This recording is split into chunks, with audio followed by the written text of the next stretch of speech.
membayangkan kesibukan 200 petugas, 200 polisi yang harus mengawal dan mengamankan Presiden Jokowi yang melakukan kunjungan kerja. Tapi ternyata itu bukan ketika beliau masih presiden, ketika beliau sudah lengser tuh. Jadi istilah kunjungan kerja dari seseorang yang statusnya bukan pejabat publik itu tidak boleh memakai fasilitas publik kan.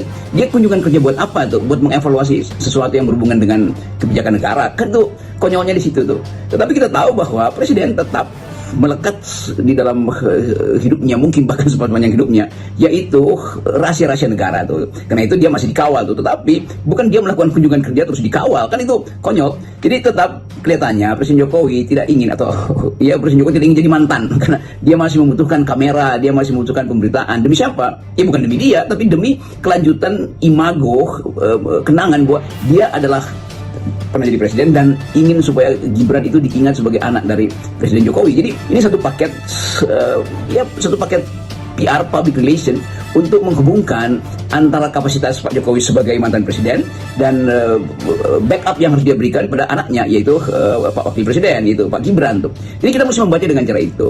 Karena hanya itu keterangan kenapa presiden akan punya agenda terus-menerus di depan publik dan melibatkan pengaturan atau pengamanan aparat yang ratusan itu kan. Ya cuma diperlukan 2-3 ajudan sebetulnya tuh. Tapi sekali lagi ada semacam simbolisasi yang bisa kita terangkan pada beliau presiden itu ketagihan kekuasaan, ketagihan kamera. Jadi kelihatannya itu dasarnya kenapa kemudian jadi viral bahwa Pak Jokowi pergi ke suatu daerah lakukan kunjungan kerja, dan pertanyaan pertama itu kunjungan kerja apa itu? Sebagai mantan presiden kan nggak ada pekerjaan.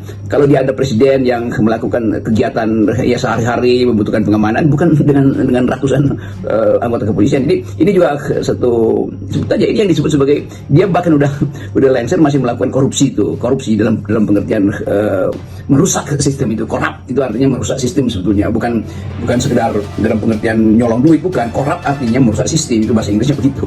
Jokowi membutuhkan masyarakat mengingat dirinya, maka dia akan cari cara supaya berita itu betul-betul sensasional. Jadi sebetulnya ini juga ada permainan public relation, sebut aja kelompok pengolah public relation presiden menginginkan itu viral, walaupun itu secara etik itu dangkal. Jadi viral tapi dangkal. Jadi tetap di dalam dugaan akademik saya bahwa Jokowi tetap menginginkan dia hadir di dalam semua upacara yang memungkinkan dia diingat. Dia ingin supaya kehadiran dia itu terkait dengan ya satu garis untuk mengatakan bahwa dia masih hadir bahkan ketika dia sudah bukan presiden lagi. Buat apa? Ya buat mengingatkan bahwa ada anak dia yang jadi wakil presiden yang juga melakukan public relation yang sama kan. Kan Pak Wapres itu mondar-mandir kemana-mana itu masih bawa BLT, ngurus sesuatu yang sebetulnya urusan kelurahan. Tetapi intinya apa? Supaya tetap pengenalan publik itu tidak punah tuh. Jadi menghubungkan antara keinginan untuk membayangkan 2029 sudah dilakukan dari sekarang. Itu sebetulnya keterangan kalau kita bikin analisis struktural terhadap apa yang biasa disebut daily politics dari seseorang yang menginginkan kapasitas dia itu di backup oleh public relation. Jadi yang beredar hari ini ada public relation, sementara public opinion dikendalikan supaya tidak diucapkan tuh. Kan basar-basar Jokowi atau peternakan politik itu masih berlangsung, dan begitu banyak orang yang menganggap bahwa public opinion itu mesti dikendalikan. Demi apa? Supaya tidak tiba menjadi semacam olo-olo atau satira. Tetapi sekali lagi public opinion bekerja juga dengan cara yang sama. Nah, viralnya Jokowi itu ya dia Pak Jokowi mendapat impact dari pemberitaan, tapi sekaligus dapat kritik, dapat keterangan yang menganggap bahwa berlebihan banget ya seseorang itu yang sudah bukan pejabat publik masih mempergunakan fasilitas publik. Jadi kalau pembela-pembela Jokowi bilang kok Jokowi lagi yang disorot, ya karena Jokowi minta disorot dengan memanfaatkan petugas publik untuk hal yang tidak ada hubungannya dengan kepublikan. Itu dasarnya. Jadi sekali lagi kita harus paham bahwa ada dimensi di dalam kepribadian Pak Jokowi untuk terus menganggap dirinya berguna atau menganggap dirinya masih eksis. Padahal sebetulnya eksistensi beliau itu punah ketika OCCRP itu membatalkan seluruh atribut yang pernah disodorkan pada dia melalui lembaga-lembaga survei. Kan itu intinya tuh.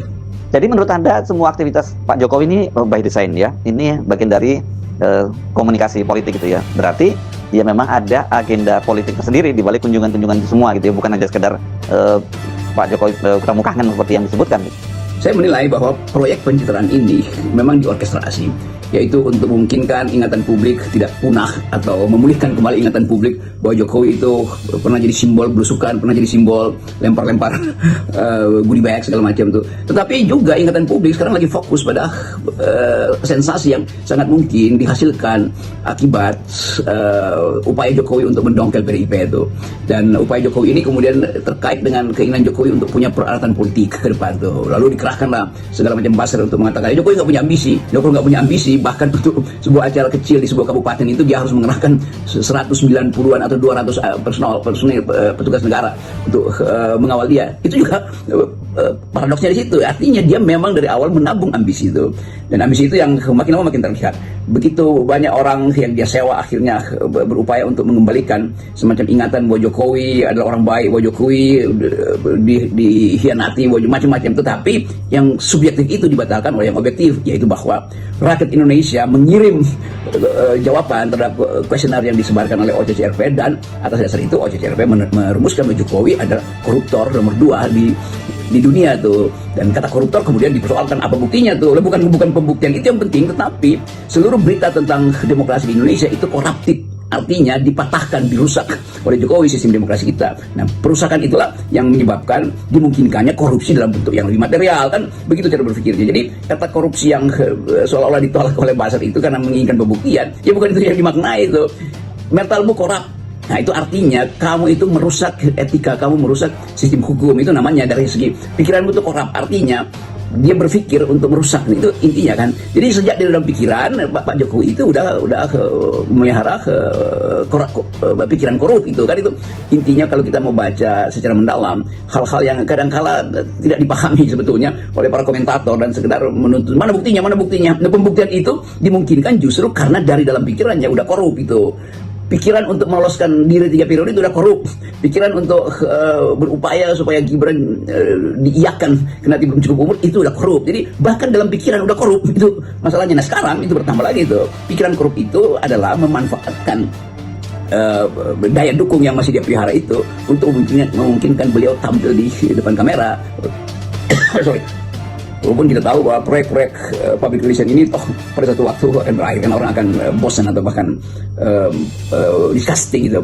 Kok ada yang jijik secara moral, ini ngapain sih masih begitu-begitu. Kira-kira itu ini analisis yang basisnya adalah ilmu pengetahuannya, psikologi sosial minimal.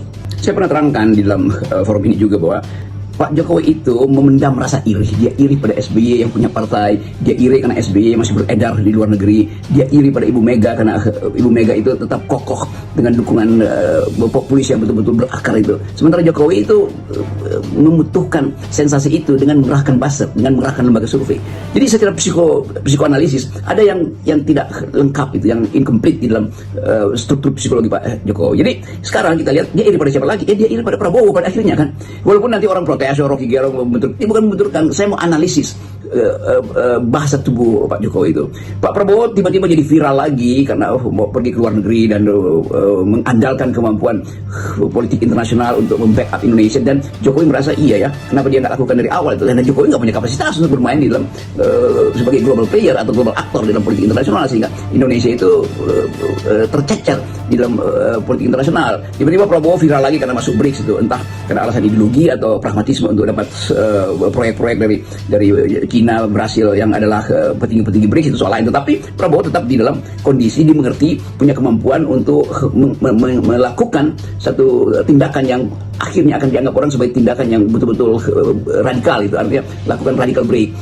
Prabowo dengan sengaja mungkin mengatakan saya tidak mau didikte karena itu saya mau ke BRICS. Itu dari segi komunikasi politik membuat orang percaya bahwa Prabowo itu bermutu, dan itu yang menyebabkan The Straits Times Singapura menobatkan Prabowo sebagai potential leader di dunia itu, bersanding dengan Xi Jinping, Trump, Putin dan seterusnya itu. Jadi Jokowi melihat bahwa kok dia nggak bisa nyampe tahap itu kan.